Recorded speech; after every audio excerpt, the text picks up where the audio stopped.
jadi masalah kan. Gagal adalah sukses yang tertunda. Enggak, gagal ya gagal gitu kan. Jangan dibikin macam-macam. Gagal ya gagal. Artinya apa yang lo lakukan itu nggak berhasil. Tinggal kita pikirin. Curious lagi nih. Gagalnya karena apa ya? Gitu. Gagal adalah sukses yang tidak berhasil. Betul. Itu masuk akal. Betul. Soalnya kalau ngomong gagal sukses tertunda, gagal ginjal kan nggak tertunda. Itu gagal ya gagal. Tertunda pengobatannya, makanya gagal ginjal. Nah, itu bisa seperti gitu.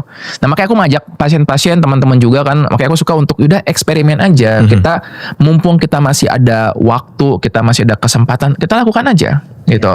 Nah, ini aku tuh baru ngikutin ini ada bukunya. Ini boleh bahas buku ya? Boleh. Ada buku dari penerbit Haru, usia 40 kok gini amat, atau umur 40 kok gini amat, gue lupa gitu. Jadi dia sudut pandangnya dari seorang yang berusia 40 tahun. Nah, gue melihat begini bahwa ini ada kalimat yang menarik ya. Di usia 40, orang-orang merasa itu tuh sudah tua banget, sudah terlambat untuk memulai sesuatu. Karena mereka membandingkan dengan usia 20, 30. Ya. Tapi ketika dia yang penulisnya ini mencapai usia 60, dia baru sadar 40 tuh muda banget. So, makanya banyak orang bilang bahwa terlambat nih, udah umur segini. Kita sama-sama bisa dibilang terlambat loh. Kita baru bikin podcast di usia 30-an. Terlambat kan? Karena orang-orang lain membuatnya di usia 20-an, gak awal-awal. Nah, kita membandingkan dengan siapa? Kalau kita bandingkan dengan orang-orang yang sudah lebih dulu membuat podcast, ya kita ketinggalan. Tapi kalau kita bandingkan dengan teman-teman lain yang bergerak di kesehatan mental, kita cukup early kok. Gitu. Benar. Dan emangnya kenapa sih kalau harus terlambat tuh kenapa? Ya, competition-nya kayak. Competition siapa sih yang bikin ya? Kenapa sih harus dulu-duluan tuh kenapa? Ngapain? Kenapa harus lomba-lombaan subscriber terbanyak atau video terviral tuh kenapa? Ngapain? Apa yang sebenarnya kita cari? Social comparison ya.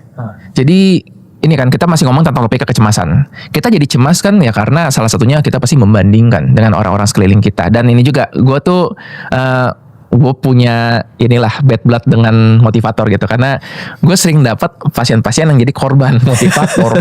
Ya katanya kan kita harus berjuang, kita nggak boleh menyerah, kita nggak boleh bandingkan diri sama orang lain. Yang terdengarnya bagus tapi nggak masuk akal. Lu hidup sebagai manusia disuruh untuk jangan menyerah, never give up. Sekarang gue bilang ini, gue biasa kasih contohnya, lu kasih air nih, ada air dalam gelas. Sekarang lu tiup airnya sampai mendidih. Bisa nggak mendidih? Nggak bisa. Yaudah, sekarang never give up.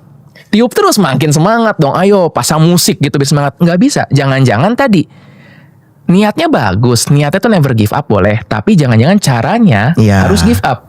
Caranya harus diubah. Makanya gue bilang mau coba silakan. Lu mencoba untuk podcast ini silakan. Kalau ternyata episode 1 yang lu bawakan ini gue cukup nyaman, lanjutin. Kalau ternyata pas lu nyoba kayak gue kurang oke, coba lagi episode 2. Ya nih bukan calling gue, cobain yang ketiga. Emang nih bukan gue, berhenti. Palingnya kita dapat datanya itu.